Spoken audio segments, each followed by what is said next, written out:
Bifor est le premier logiciel calédonien qui automatise la gestion comptable et financière des petites et moyennes entreprises. Notre solution centralise factures, rapprochement bancaire et trésorerie en temps réel sur une plateforme intuitive. Notre objectif est assez simple, c'est permettre de redonner aux entrepreneurs le temps de développer leur activité plutôt que de le perdre à essayer de gérer la paperasse administrative.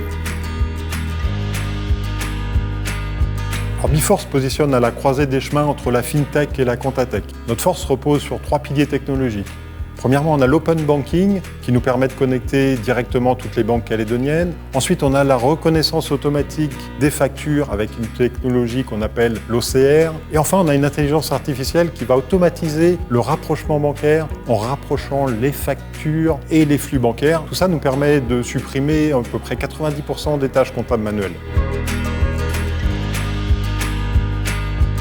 On a commencé le lancement commercial de notre logiciel il y a très peu de temps. On s'est intégré à l'écosystème calédonien et on a de super conditions en Nouvelle-Calédonie.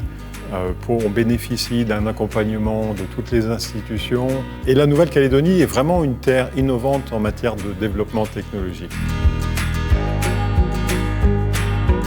Alors Bifor présente plusieurs atouts stratégiques pour des investisseurs. On est déjà un modèle SaaS, donc c'est une solution en ligne que l'on peut facilement déployer sur d'autres territoires. Ensuite, on a un marché qui est en pleine demande, notamment en Outre-mer ou dans des pays qui ne disposent pas encore de logiciels qui répondent à leurs spécificités. Enfin, on a une forte récurrence des revenus grâce à un système d'abonnement mensuel qui offre un excellent taux de fidélisation des clients.